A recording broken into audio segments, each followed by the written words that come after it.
Rivertown by Bonnie and Arthur Geisert.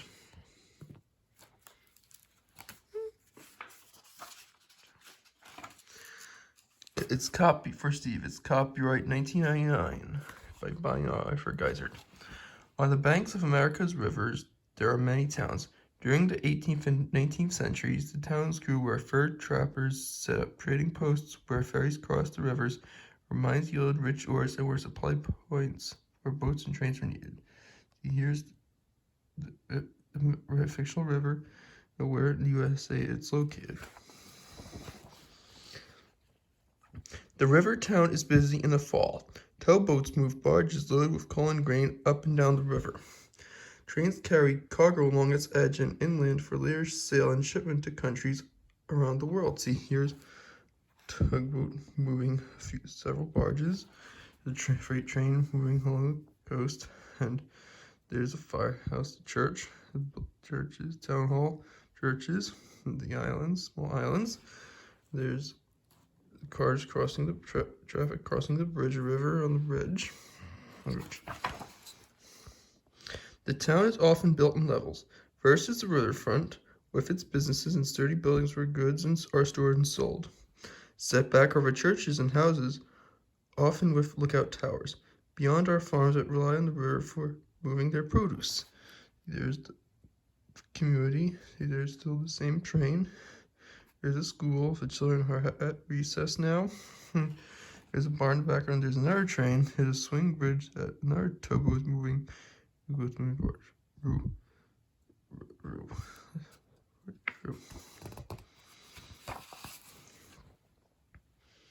When the fall harvest is underway, trucks are filled with grain and driven to the terminal in the town.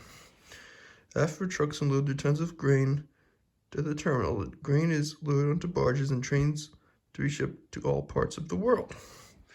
There's a harvesting machine filling up grain. See the cattle, the barn.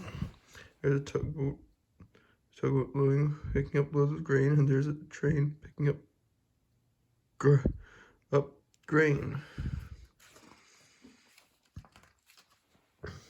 Halloween foretells the end of fall and the beginning of winter.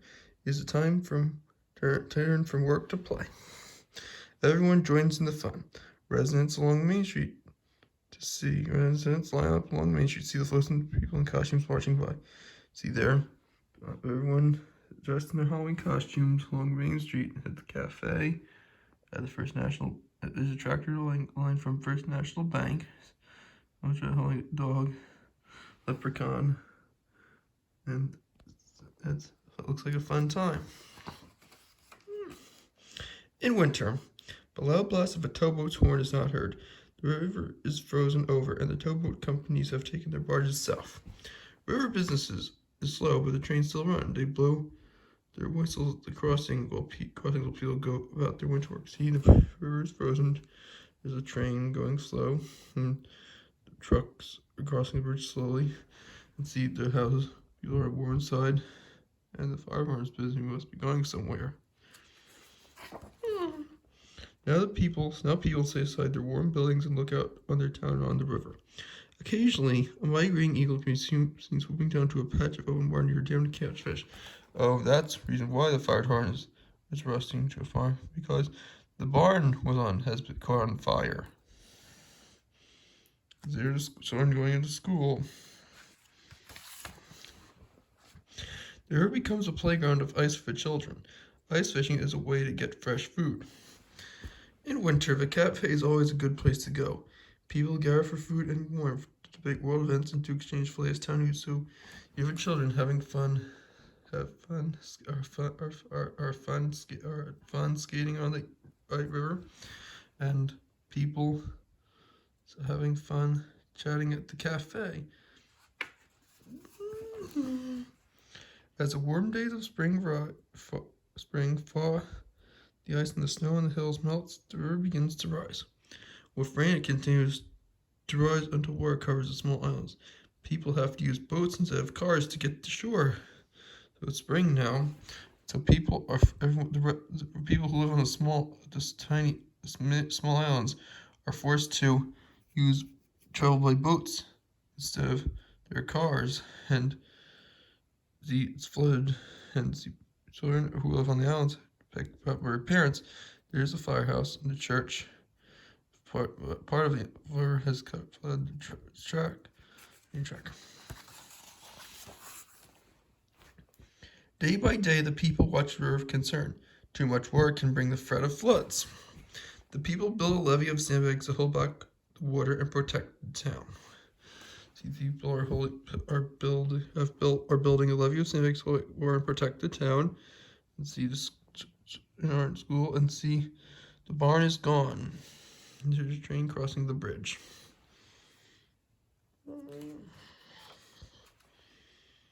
The rain stops. The levee holds, and the river settles back into its banks.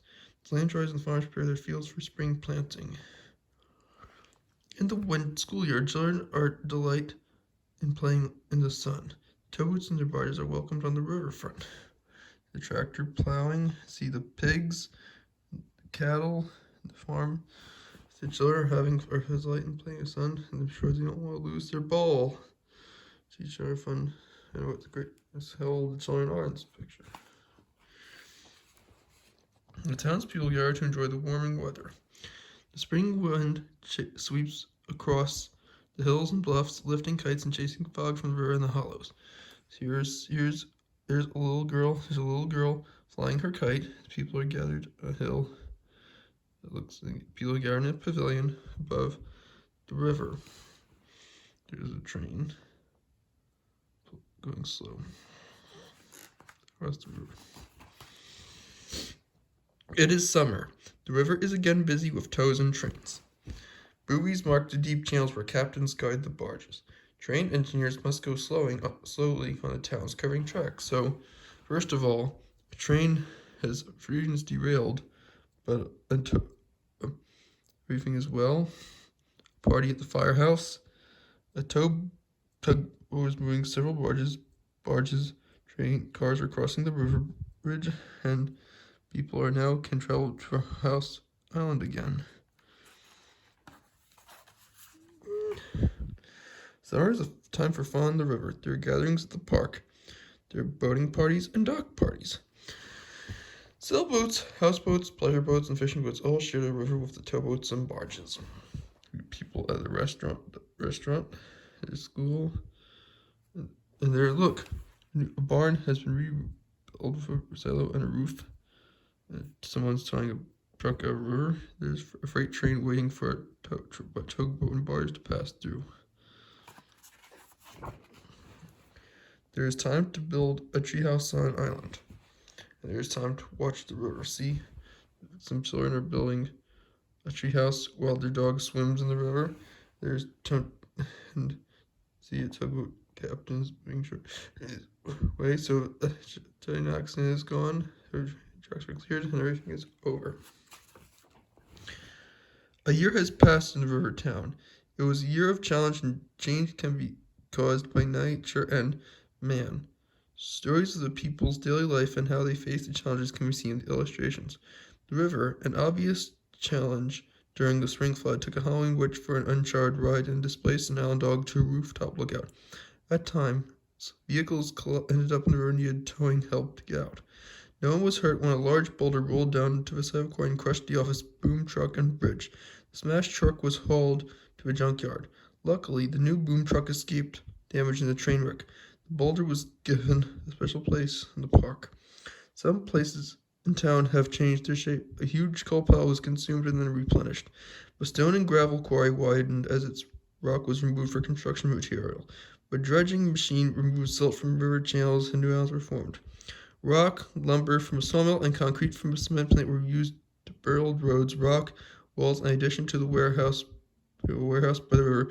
We wanted to replace the one that burned down, a new house and boat on the island, and a new quarry office. A bridge was repaired there, and a mansion on the hill was restored. A Main Street building was fixed up, and a new business opened there. There were celebrations in the town. The firefighters held an open house. A wedding took place. A funeral was observed. And in a summer ceremony, the boulder was dedicated as a monument to remind people of Earth's natural resources and their many uses. This has been River Town by Bonnie and Arthur Geisert. Thank you for watching.